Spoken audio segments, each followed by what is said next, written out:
إنسانيات الوداع وجب النصر علينا مدعا للهدى طلع البدر علينا إنسانيات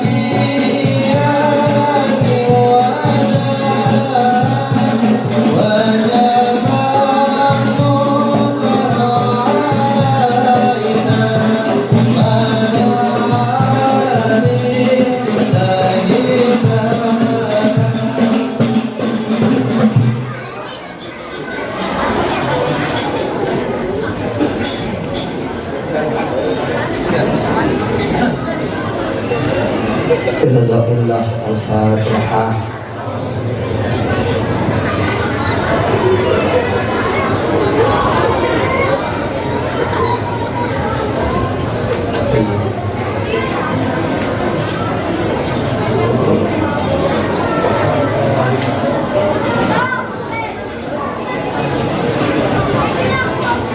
Assalamualaikum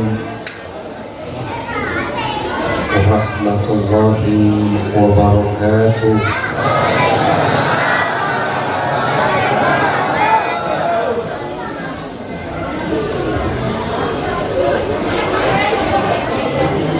Alhamdulillahil wahidil qahhar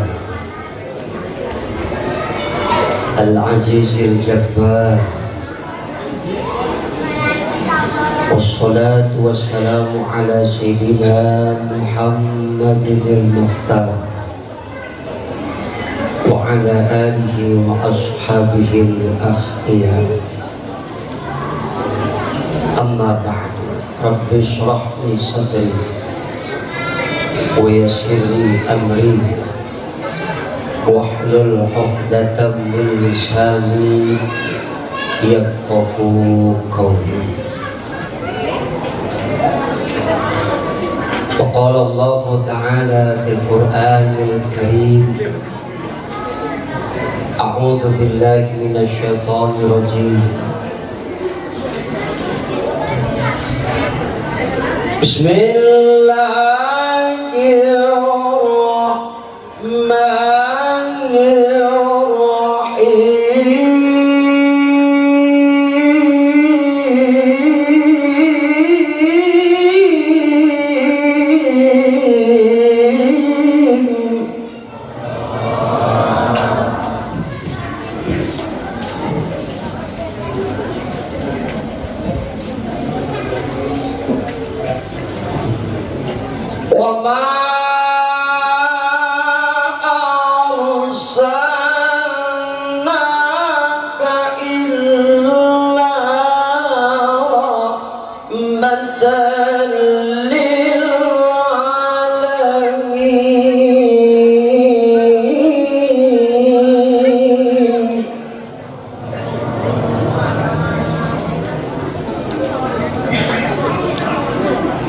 Sadaqallahul azim.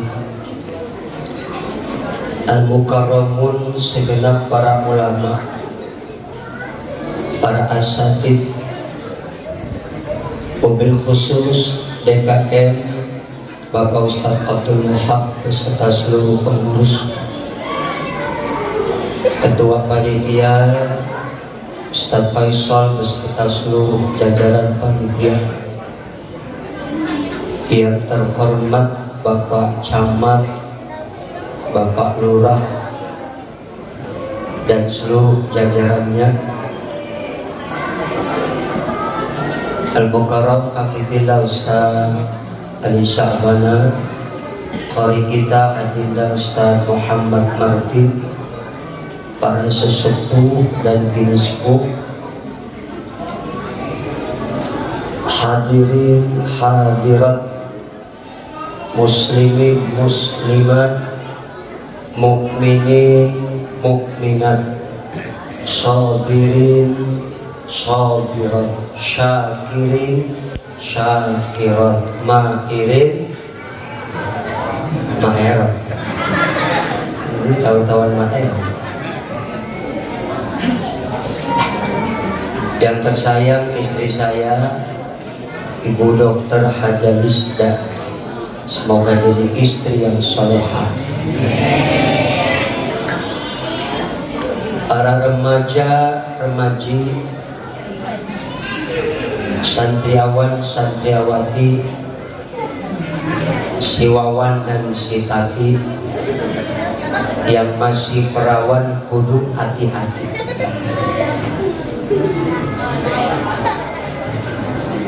Alim ulama yang hadir, mohon maaf tidak saya absen, namun tidak mengurangi rasa takdim dan rasa hormat saya. Alhamdulillah, kita bersyukur kepada Allah.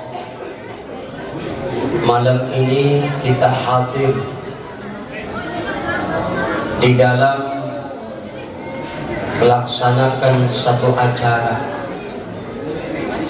peringatan Maulid atau Maulud Nabi kita Muhammad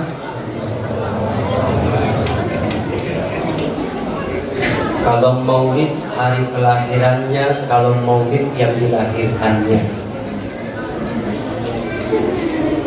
Kita berharap dari peringatan ini semoga iman kita semakin bertambah,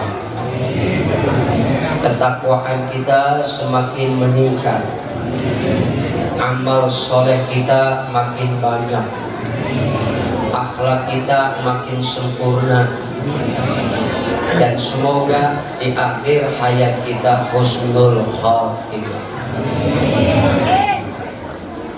Saya mengucapkan terima kasih kepada seluruh jajaran panitia, kepada seluruh warga masyarakat kampung apa Bu? Beji, yang sudah ikut andil di dalam mensukseskan acara peringatan Maulid malam ini. Mudah-mudahan apa-apa yang saya sampaikan ada manfaatnya, terutama buat saya pribadi, pada umumnya buat kita semua.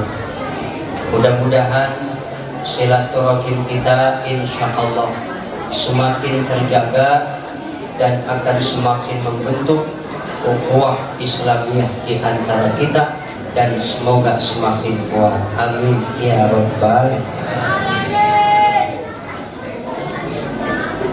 Para bapak dan ibu serta para guru yang saya muliakan dan saya hormati,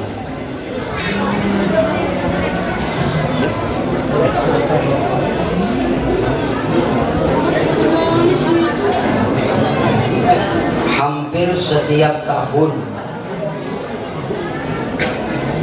sebagai umat Islam di Republik Indonesia yang kita cinta,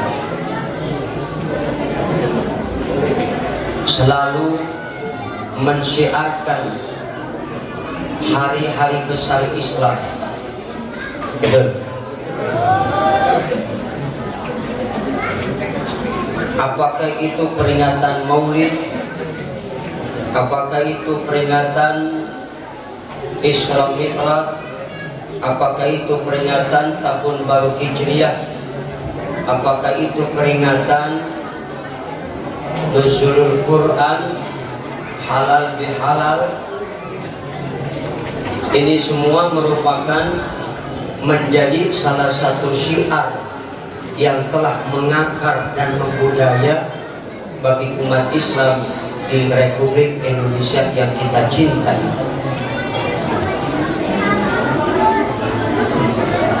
Tetapi belakangan kemarin kita semuanya merasa prihatin karena adanya satu wabah COVID-19 atau Corona, sehingga syiar Islam agak sedikit redup. Betul. Syiar Islam hampir 2 tahun vakum karena ada wabah bernama corona.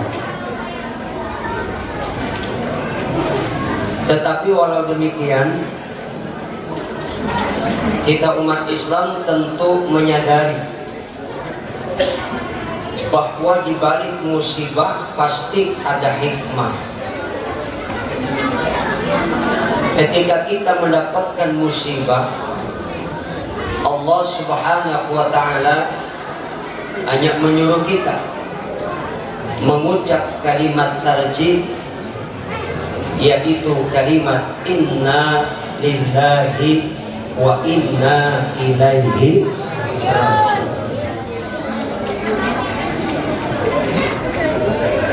Jadi intinya segala sesuatu yang terjadi di muka bumi menurut Ibnul Arabi itu sudah merupakan ketentuan Allah Subhanahu wa ta'ala.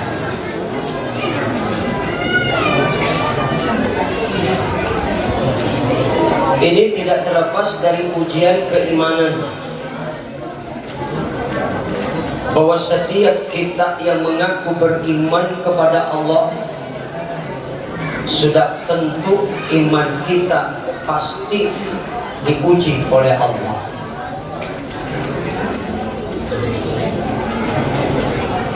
Apa tujuan daripada ujian itu? Pertama, li'irtifa'id darajat, untuk mengangkat derajat setiap kita orang-orang yang beriman.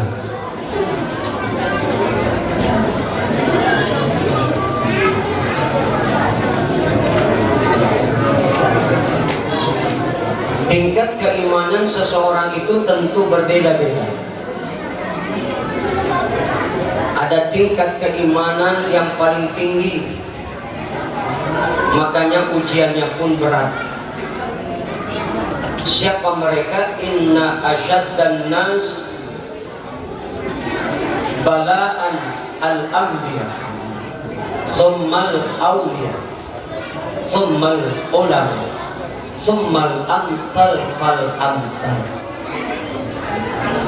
Sesungguhnya di antara manusia yang paling berat ujian imannya, pertama nabi-nabi, kemudian para wali-wali, kemudian para ulama, kemudian ke bawah, dan seterusnya dan seterusnya. Kita lihat bagaimana ujian para nabi-nabi dan rasul Allah begitu hebat, begitu berat, begitu dahsyat. Betul, betul.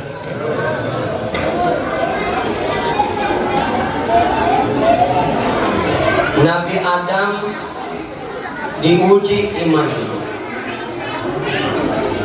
ketika berada di dalam surga bersama istrinya Siti Hawa.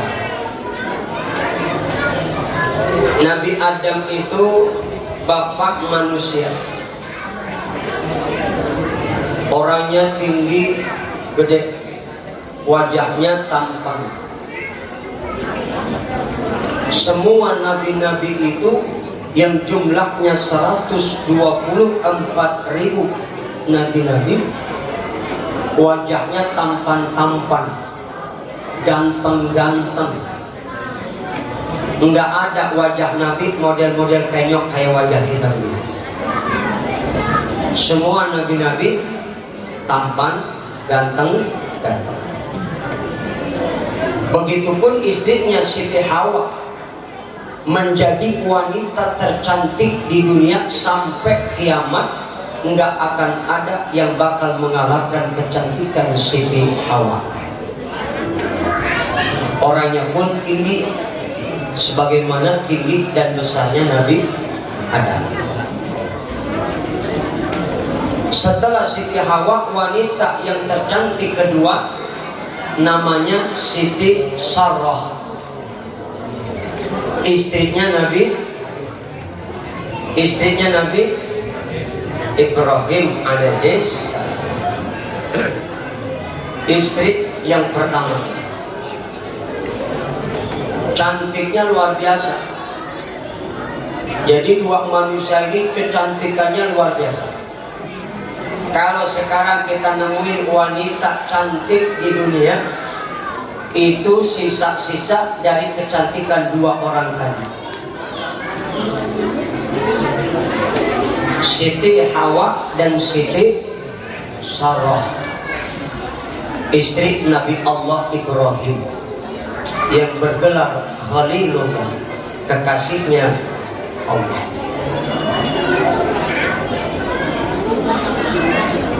Nabi Adam ketika berada di surga diuji imannya. Wala taqraba hadhihi syajarah fatakuna minadh dhalimin. Anda rahmat ini gak ada nyautin. Ini orang apa memedik ya? Saya baca ayat, ibu-ibu jawab dengan lafaz Allah. Setuju, Bu? Ibu-ibu yang jawab, saya doain mudah-mudahan utangnya lunas semua. Yang kagak jawab, saya doain mudah-mudahan lakinya kawin lagi. Kalau bapak-bapak sih nggak jawab, nggak apa-apa, dah CS. Walan taqraba hadhihi syajarah fatakuna minadh dhalimin. Kepaksa ini. Takut laki pada kawin. Nabi Adam dan Siti Hawa diuji, kata Allah jangan sekali-kali mendekati pohon yang nama buahnya khuldi. Nama buahnya khuldi. Tetapi Nabi Allah Adam dan Siti Hawa akhirnya tergoda oleh godaan iblis. Mula-mula si Nabi Adam digoda, Nabi Adam kuat. Dari berbagai arah dibisikkan iblis supaya makan buah khuldi, enggak ngaruh. Tapi memang iblis itu pinter, licik. Sebelum Nabi Adam dicipta, makhluk yang pertama kali dimuliakan oleh Allah itu adalah iblis. Sujudnya 20.000 tahun kepada Allah, memimpin malaikat rohaniyin dan karubiyin 80.000 tahun. Namanya waktu itu Azazil. Siapa? Azazil. Sebelum Nabi Adam dicipta, manusia yang paling mulia, makhluk yang paling mulia adalah Azazil. Ketika Nabi Adam dicipta oleh Allah, seluruh bangsa jin dan bangsa malaikat diperintah Allah untuk sujud hormat kepada Nabi Adam. Di mana sujud itu alasannya memuliakan nur baginda Rasul yang ada di punggung Nabi Adam. Semua malaikat sujud illa iblis, kecuali iblis. Kenapa iblis nggak mau sujud? Karena merasa sombong. Apa yang menyebabkan kesombongan iblis? Pertama, materi. Khalaqtani min nar wa khalaqtakum min tin.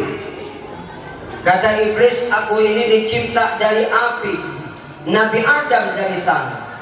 Alasan materi, maka berlaku sombong, sehingga karena nggak mau sujud, akhirnya Azazil ini menjadi makhluk yang terlaknat, sehingga punya nama iblis.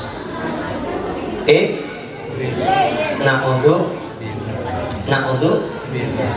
Jangan sampai kita jadi pengikut-pengikutnya. Maka akhirnya iblis ini merajut Siti Hawa. Semula Nabi Adam nggak mau makan buah kuldi, tapi Nabi Adam demi cinta dan kecantikan, berdasarkan syahwatnya, maka akhirnya iblis merayu Siti Hawa. Siti Hawa menggoda Nabi Adam. Akhirnya Nabi Adam pun tergoda. Ibarat kata begini, Adam, apa neng? Tuh buah kulit enak, gak boleh neng, gak boleh. Aa udah gak cinta sama aku. Akhirnya karena dirajut oleh Siti Hawa, maka demi cinta dan kecantikan yang berdasarkan syahwat, maka Nabi Adam akhirnya ikut tergoda sehingga makan buah kulit. Akhirnya mereka ini zalim, sesat, maka Allah keluarkan dari surga, diturunkan ke bumi. Nabi Adam diletakkan di India, Siti Hawa di Jeddah, jarak yang cukup jauh. Nabi Adam diuji imannya, tapi alhamdulillah, gara-gara Nabi Adam makan buah kuldi, Allah turunkan ke muka bumi. Itulah yang menjadi cikal bakal terjadilah kebanyakan manusia yang Allah ciptakan ini dari laki-laki dan perempuan, di mana satu tujuannya supaya lita'arafu, satu sama lain, untuk dapat saling kenal mengenal. Alhamdulillah. Bapak-bapak, ibu-ibu yang belum kenal saya, malam ini jadi kenal. Alhamdulillah. Saya yang belum kenal wajah bapak-bapak, ibu-ibu, malam ini saya bisa kenal wajahnya. Insya Allah silaturahim kita mudah-mudahan tetap berlanjut sampai dari dunia sampai akhirat. Amin ya rabbal. Begitupun Nabi dan Rasul yang lain diuji imannya oleh Allah Subhanahu wa ta'ala. Nabi Nuh, seorang nabi dan rasul yang pertama kali mengumandangkan kalimat tauhid la ilaha illallah, di mana setiap kali berdakwah menyuruh umatnya dengan kalimat tauhid la ilaha illallah, mengajak umatnya untuk beriman kepada Allah. Setiap kali Nabi Nuh dakwah, itu umat kurang ajar, nutup telinganya dengan jari tangannya. Setiap Nabi Nuh dakwah, umatnya nutup telinga dengan jari jemarinya. Hampir 950 tahun Nabi Nuh hidup, dakwah sekian lama, tapi ujiannya berat. Umat kagak nambah-nambah. Sekian ratus tahun dakwah, pengikutnya cuma 80 orang doang. Ceramah lama-lama, jemaahnya cuma dapat 80 orang. Mendingan kita zaman sekarang. Ustadz-ustadz sekarang begitu muncul, alhamdulillah, pengikutnya banyak aja, muridnya banyak aja. Nabi Nuh dakwah ratusan tahun, pengikutnya umatnya cuma 80 orang. Lama-lama akhirnya Nabi Nuh nggak sabar juga, berdoa kepada Allah, ya Rabb, habisin umat. Allah dengar doa Nabi Nuh. Setiap nabi-nabi itu punya doa andalan buat umatnya. Termasuk doa andalan Nabi Nuh itu kuat. Karena Nabi Nuh lama-lama nggak sabar. Umatnya begitu brengsek, setiap kali dakwah tutup telinga dengan jari jemarinya, nggak pernah mau dengerin dakwahnya. Lama-lama Nabi Nuh berdoa, ya Rabb, habisin aja umat. Allah dengar doa Nabi Nuh. Singkat cerita, Allah turunkan bencana, Allah turunkan azab.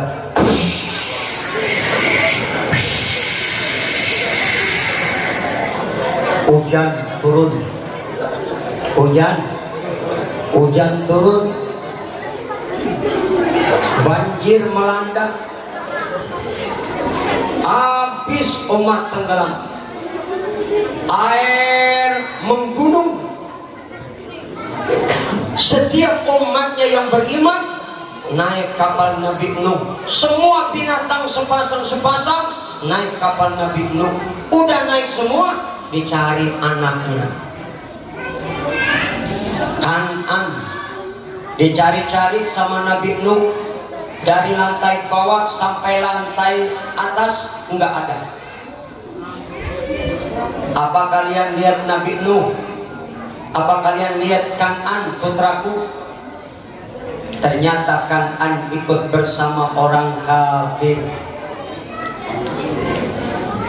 Dipanggil-panggil itu Kan'an, ya bunayya arkam ma'ana, Kan'an sini nak, naik perahu sama papi. Oh papi, gak mau si Kan'an. Akhirnya tenggelam mati ikut bersama orang kafir. Nabi Nuh diuji imannya oleh Allah. Lalu nabi-nabi yang lain pun tidak terlepas dari ujian Allah. Nabi Musa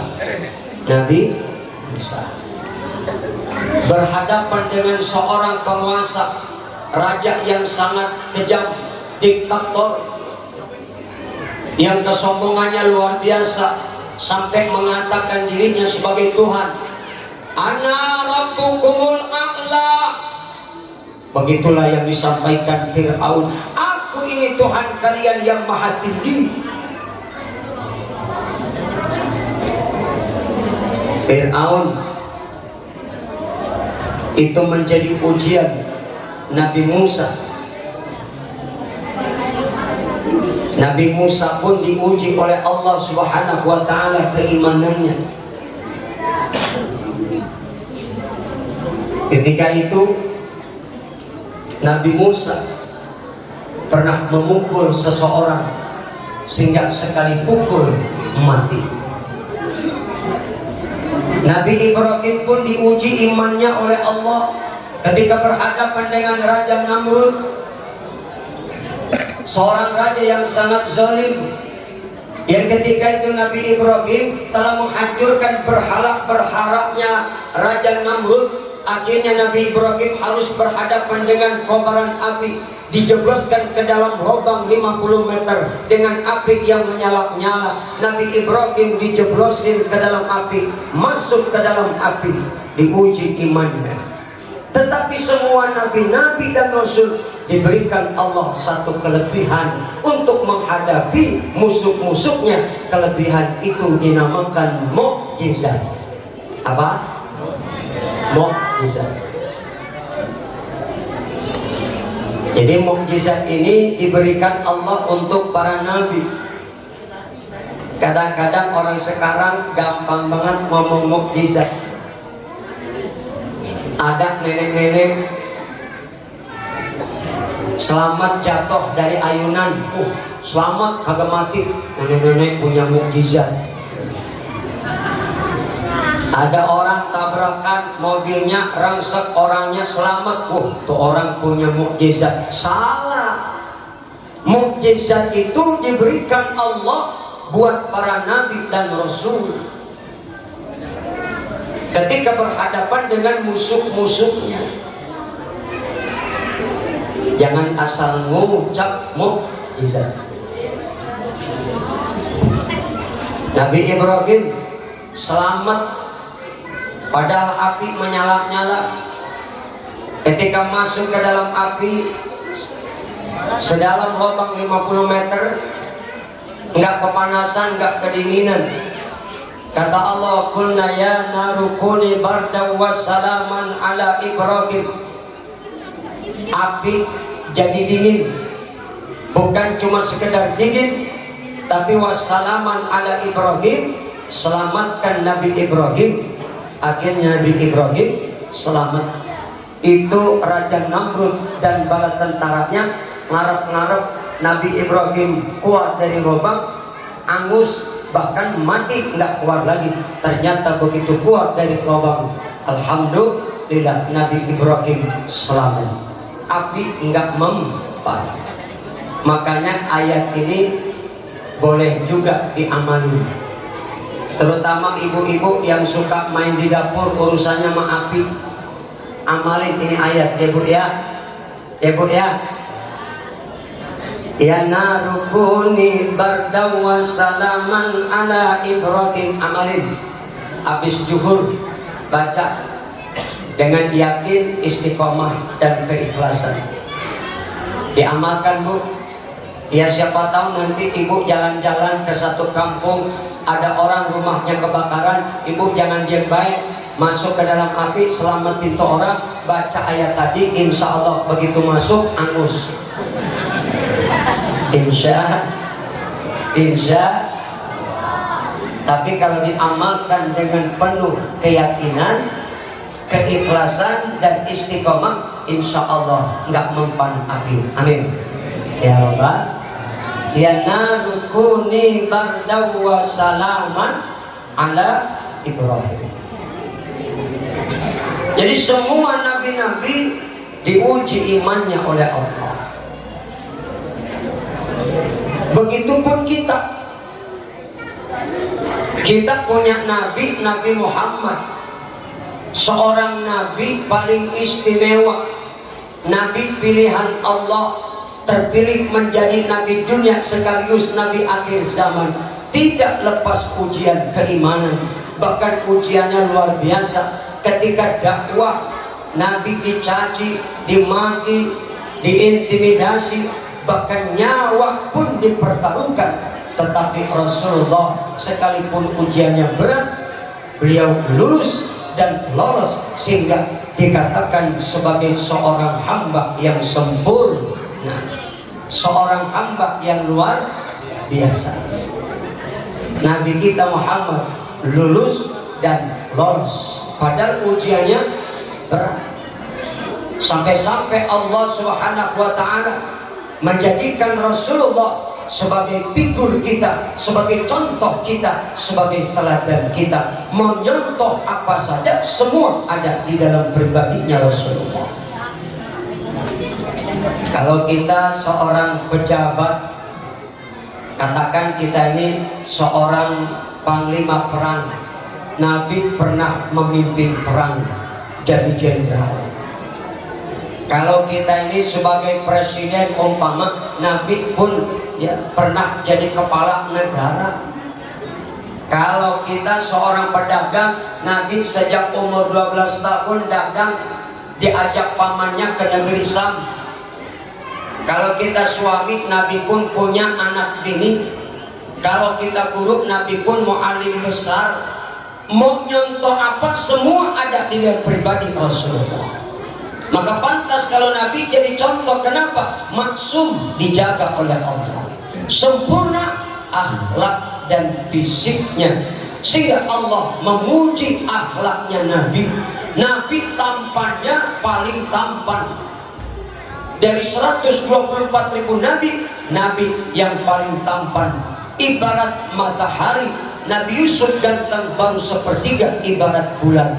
Tetapi Rasulullah yang dipuji oleh Allah bukan ketampanannya, yang dipuji oleh Allah, wa innaka la'ala khuluqin azim. Yang dipuji Allah kepada Rasulullah adalah akhlak dan budi pekertinya. Subhanallah, Masya Allah.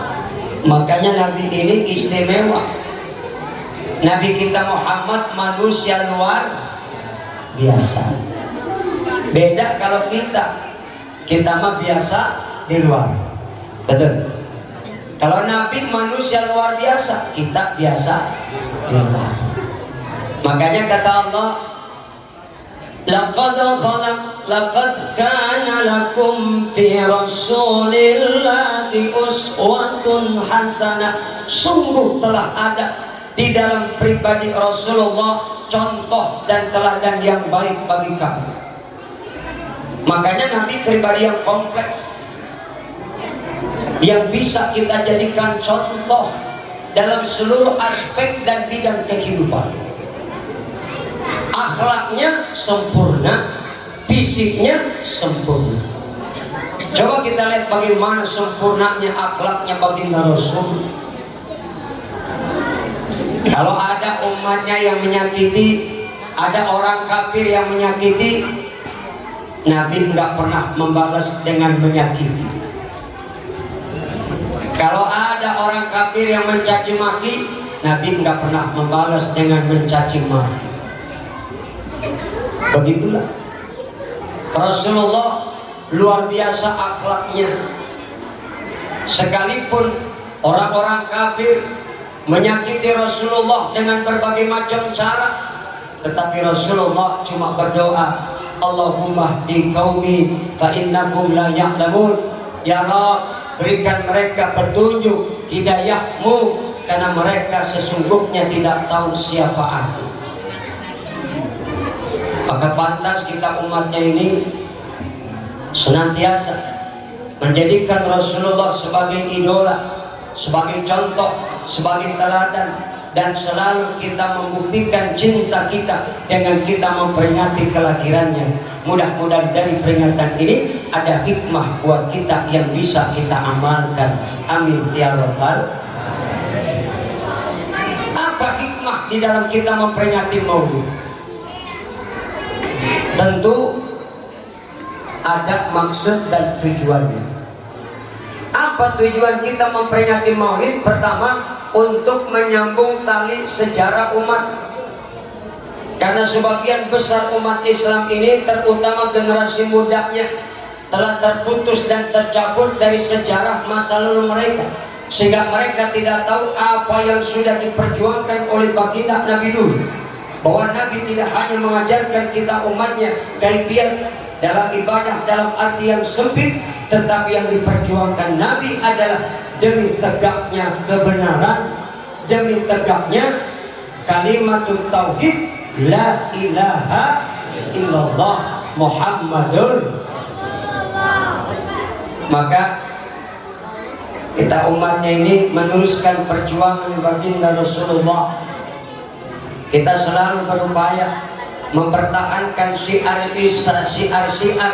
yang telah diperjuangkan oleh Nabi kita Muhammad SAW, terutama adalah Al-Quran dan Sunnahnya, di mana ini adalah warisan baginda Rasulullah yang ditinggalkan kepada semua kita umatnya, yang bisa menjamin keselamatan dan kebahagiaan kita dari dunia sampai akhirat, insya Allah. Maka ada kaitannya dengan kesempurnaan akhlak Nabi.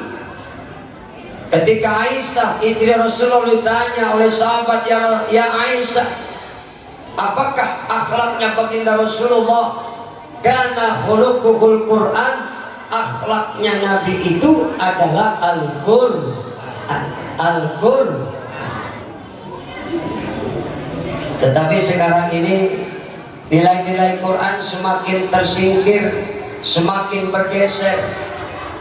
Padahal Nabi nyuruh kita nawiru buyutakum bis sholati wa tilawatil Quran. Terangi rumah-rumahmu dengan sholat pertama, yang kedua syiarkan rumahmu dengan Al-Quran. Kenapa? Kalau rumah disiarkan, dihiasi dengan sholat, turun barokah, turun rahmat. Dan kalau ada keluarga yang menjadi ahli sholat, maka insya Allah akan selamat. Dan sholat itu merupakan penentuan. Kalau ada di tengah-tengah keluarga kita ada satu orang yang tidak sholat, maka bala yang pasti bakal turun kepada keluarga kita. Na'udzubillah min astagfirullah. Mudah-mudahan keluarga kita dijadikan orang-orang yang ahli sholat. Amin. Yang kedua, syiarkan rumah kita dengan Quran. Tetapi sekarang syiarnya syiar televisi. Habis sholat buru-buru, bukan zikir, bukan ngaji, bukan baca Quran, nonton sinet, ngaji dilupain. Padahal kalau ngaji, zikir dari maghrib sampai isya itu nur Allah turun. Maka kalau kita syiarkan rumah kita dengan sholat, lalu zikir, baca Quran sampai datang waktu isya, insya Allah rumah kita berkah, turun cahaya nur dari Allah Subhanahu, akan menyinari hati kita semua. Amin ya Rabbal. Maka pantas sekarang ini rumah-rumah kita syiarnya bukan syiar sholat, bukan syiar Quran, karena ada upaya musuh-musuh Islam, musuh-musuh kebenaran yang ingin menjauhkan kita umat Islam dari Al-Quran dan Sunnah. Betul?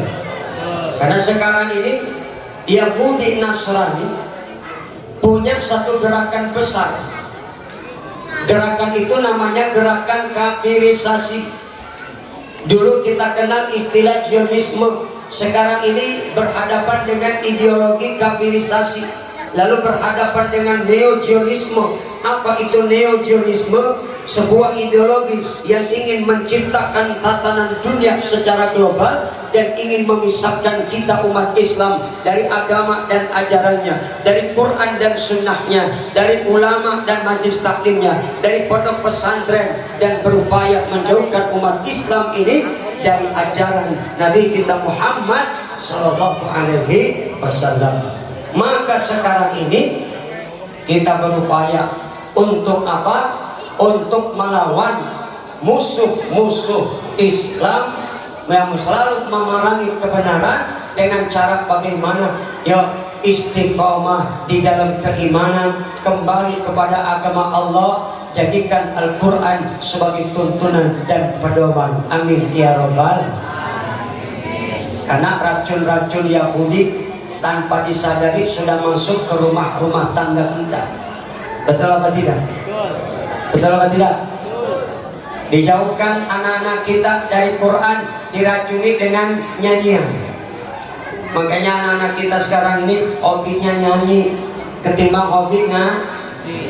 Mudah-mudahan adik-adik di sini semuanya udah pada pintar ngaji. Amin ya Rabbal. Mak-maknya juga rajin ngaji. Amin. Bapak-bapaknya juga rajin ngaji. Amin. Sehingga kalau kampung kita ini selalu masjidnya kita syiarkan dengan pengajian, sholat berjamaah, Allah Subhanahu wa Ta'ala akan turunkan berkah. Tapi kalau di kampung kita maksiat lebih banyak, masjid nggak pernah diisi dengan sholat jamaah, nggak pernah ada majelis taklim, dan kita ogah duduk hadir, duduk dengan para ulama, maka berkah dicabut, yang bakal turun adab dan bencana. Na'udzubillah. Kita prihatin dengan saudara-saudara kita yang kemarin dapat musibah karena ledakan gunung Semeru. Mudah-mudahan kampung kita berkah. Amin ya Rabbal. Maka kalau pengen selamat dari adab, dari balak, yuk jangan tinggalkan ibadah. Apalagi kita banyak-banyak istighfar. Dulu ketika Nabi masih hidup, umatnya dulu tidak pernah Allah turunkan adab. Kenapa? Nabi menjadi satu jaminan. Tetapi setelah Nabi meninggal dunia, masih ada satu jaminan.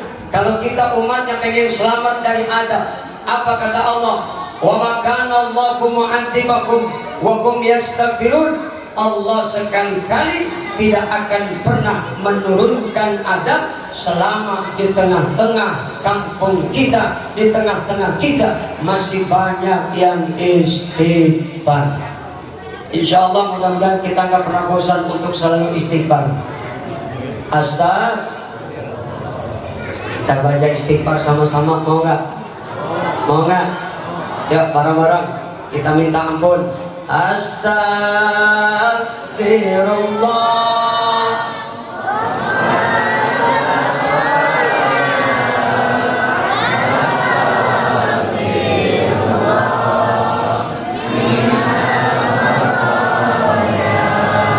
Sekali kita istighfar, insya Allah diampuni dosa-dosa kita oleh Allah, dibukakan jalan keluar dari segala macam kesulitan. Makanya kita contoh Nabi, Nabi dosanya udah diampunin, surganya udah dijamin, tapi istighfarnya nggak kurang-kurang, setiap hari cepet, setiap hari 100. Masya. Nah, dosa kita berapa banyak, Bang? Bang, dosa kita berapa banyak? Nggak kehitung rasanya. Lalu berapa kali istighfar kita dalam sehari semalam? Kita tanya diri kita. Kadang-kadang istighfar mah istighfar habis sholat, kadang-kadang istighfarnya 3 kali doang. Betul? Betul? Nabi aja dosa udah diampuni, istighfarnya cepet. Artinya kita umatnya yang penuh dengan maksiat dan dosa, dimana sekarang kalau kita maksiat nggak perlu keluar rumah, dalam rumah udah maksiat. Betul? Betul? Kenapa? Alat teknologinya ada di kantong kita, ada di rumah kita, apalagi HP. Kalau di tangan orang yang tidak beriman, pasti akan lebih banyak mudaratnya. Kenapa? Dalam HP banyak maksiatnya. Betul? Betul? Emang HP kadang-kadang bisa jadi setan. Gimana nggak jadi setan? Masuk masjid, sholat jemaah, sambil ngantongin HP, lupa dimatiin, mending nada dirinya Quran. Dan ada nggak? Ada nggak? Imam selesai takbir, Allahu Akbar, abang pilih yang mana? Perawan atau janda? Musiknya perawan atau janda. Orang semasjid kagak khusyuk mikirin perawan sama janda. Kalau musiknya nada darinya orang ngaji Quran, mending. Betul? Makanya kalau salat jemaah HP mati, atau suaranya jangan digedein. Kadang-kadang nada darinya lagu jaipong, nada darinya lagu rock, dibawa ke masjid sholat, imam baca Fatihah, HP berbunyi, orang jadi kagak khusyuk. Lah model kita emang sholat emang kagak pernah khusyuk. Betul nggak? Hati kita penuh maksiat, banyak noda. Kadang-kadang ada baik yang diingat waktu takbir, Allahu Akbar, utang numpuk banget ya Allah, hidup begini-gini aja, pusing pala. Ada yang ingat utang. Ada ibu-ibu takbir, Allahu Akbar, tadi perasaan gua ke pasar bawa duit cepet, beli kangkung, beli tempe, beli tahu, sisanya masih ada gua taruh di mana ya? Ada yang mikirin sisa kembalian belanja. Ada yang begitu? Ada. Yang mana ibu-ibunya? Ada lagi abang-abang sholat Allahu Akbar, tuh janda montok juga ya. Dimana rumahnya tuh Markona. Astaga. Makanya kita berupaya bersihin hati. Kalau pengen khusyuk. Yang kedua, pahami makna sholat supaya menambah khusyuk. Lalu yang ketiga, kalau pengen khusyuk, pandangan mata kita ini kita tujukan ke tempat sujud. Kadang-kadang sholat mata ngayap. Mentang-mentang sholat masuk masjid, masjidnya megah, dindingnya bagus, keramiknya bagus, lampunya bagus. Sholat mata ngayap. Allahu Akbar. Bismillahirrahmanirrahim.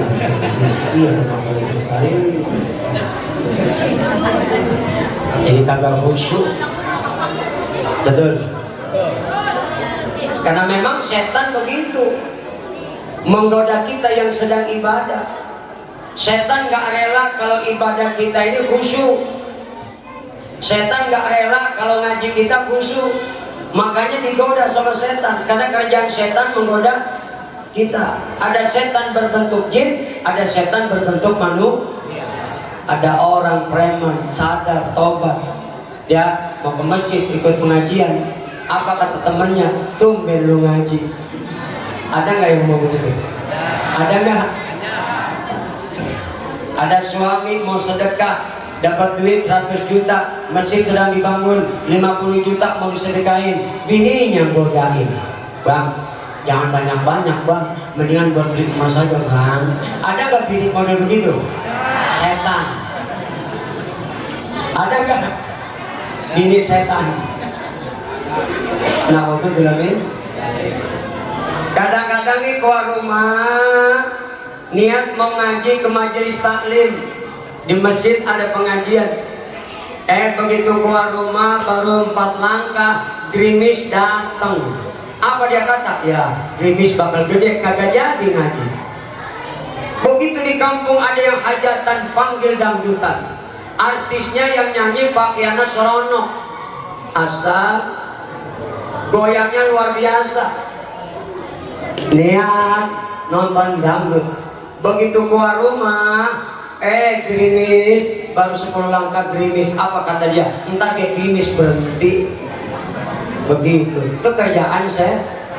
Hubbatil jannah bil makarih wa hubbatin nar bis sahawat. Kalau jalan ke surga itu penuh rintangan, kalau ke neraka mah gampang-gampang saja. Betul apa tidak? Tidak.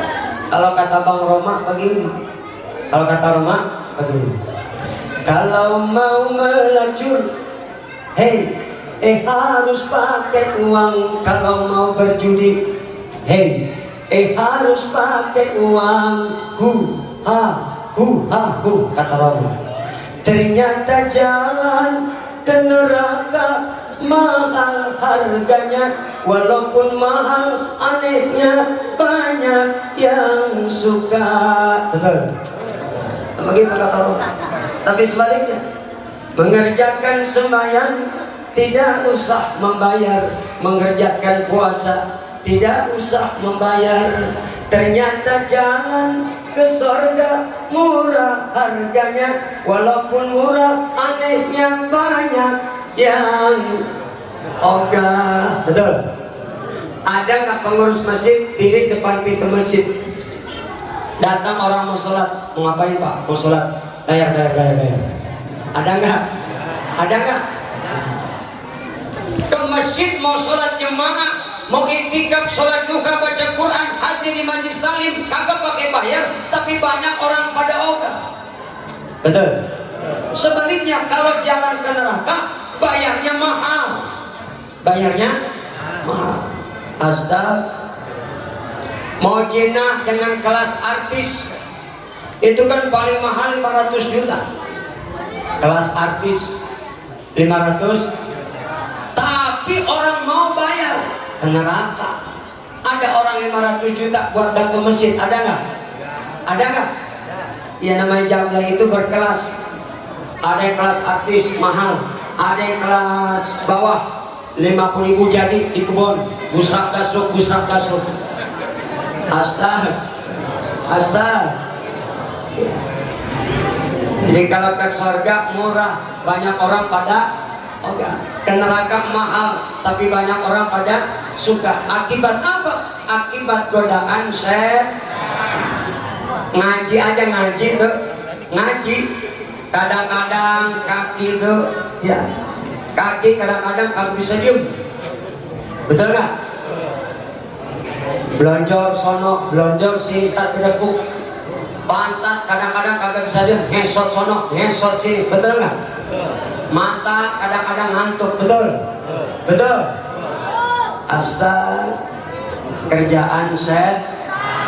Makanya kalau apa-apa kita selalu berlindung kepada Allah. A'udzubillahi minasyaitonir.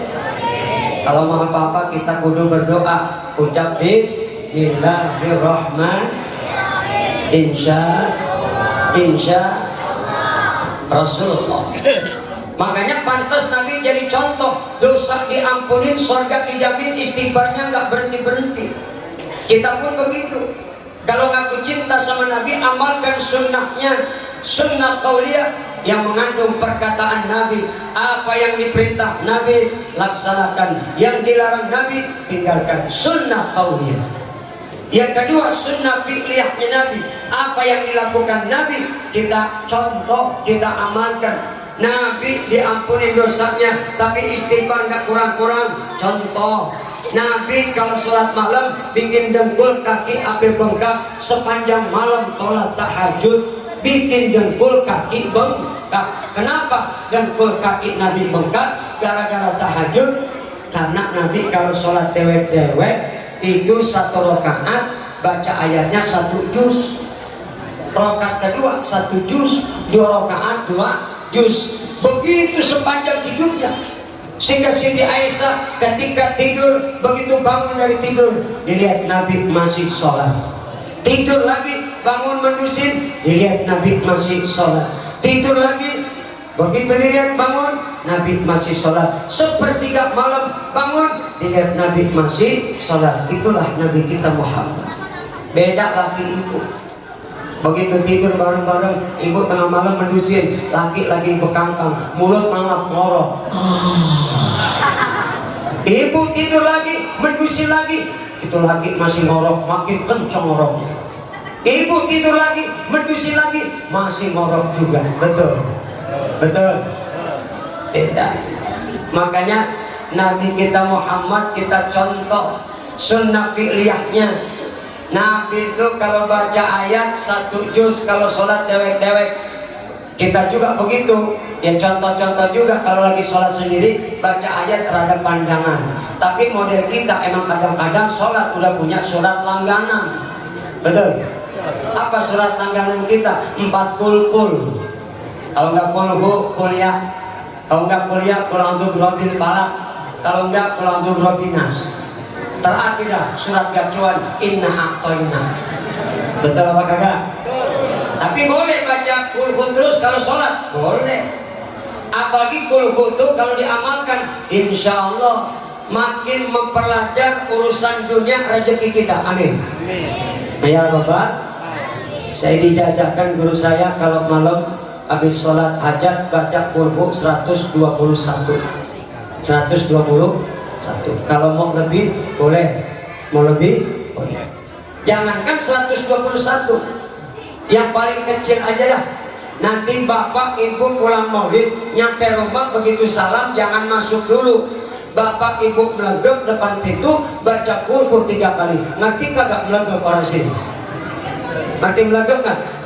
Diri depan pintu baca kulhu 3 kali, setelah baca baru masuk, insya Allah rezeki bakal diperluas oleh Allah. Itu baru 3 kali. Apalagi kalau 41 kali. Nanti ibu-ibu praktekin pulang maulid nyampe rumah, assalamualaikum jangan masuk, diri depan pintu baca kulhu 41 kali. Bismillahirrahmanirrahim. Qul huwallahu ahad Allahu samad lam yalid walam yulad walam yakul lahu kufuwan. Bismillahirrahmanirrahim. Qul huwallahu ahad Allahu samad lam yalid walam yulad walam yakul lahu kufuwan ahad. Kulhu belum selesai, anak buka pintu melotot matanya. Apa kata anak? Emak stres mak. Dibilang namanya stres. Astagfirullah. Itu apa yang dilakukan Nabi. Kita contoh. Nabi suka sedekah, peduli sama yatim, cinta fakir miskin, yuhibbul fuqara wal masakin. Apalagi terhadap anak-anak yatim, paling cinta sama yatim. Makanya kita contoh Nabi, cintai anak yatim, kita santunin mereka. Anak yatim disantunin, janda jongkok dibantuin, janda muda saja kencang amat. Tapi emang begitu orang sekarang, ogah nolong janda tua, yang suka ditolong janda muda. Kenapa ogah nolong janda tua? Kata Pak Lurah, susunya kadaluarsa. Nabi paling cinta sama anak ya fakir miskin. Karena Nabi pun memang ya luar biasa. Hidupnya selalu penuh kesederhanaan. Bukan berarti Nabi miskin, Nabi kaya tapi miskin. Nabi dibilang miskin tapi kaya. Mudah-mudahan kita umatnya istiqomah, amin ya Rabbal. Itu sunnah fi'liyah.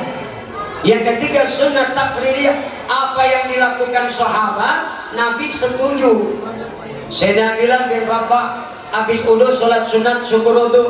Rasul tanya, ya Bilal, apa yang kau lakukan? Sholat sunat syukur wudu. Teruskan Bilal. Maka apa yang dilakukan Bilal kita contoh. Habis wudu sholat, tapi jangan dalam masjid, di luar masjid. Namanya sholat sunat syukur wudu. Usolli sunnata syukril wudu rakaataini. Tetap rakaataini. Ayatnya terserah. Insya Allah. Maka di samping kita mengamalkan sunnahnya, kita perbanyak membaca salawat. Sebab Allah saja sama malaikat bersalawat.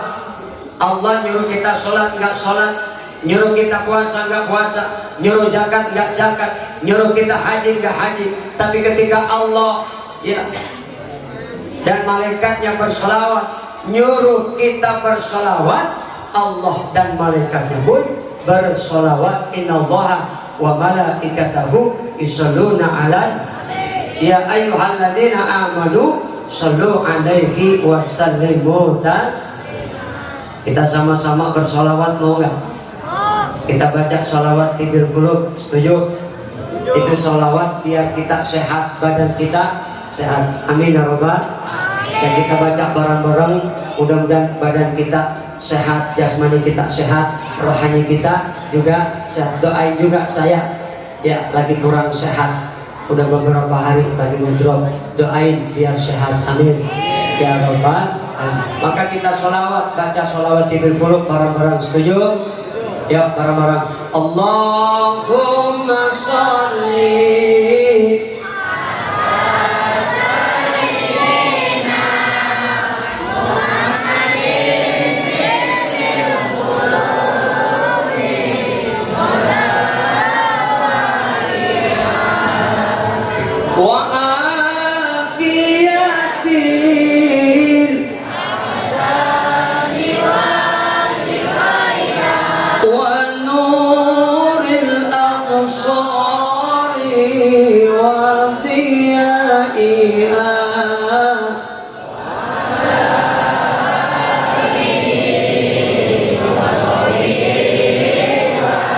sekali lagi.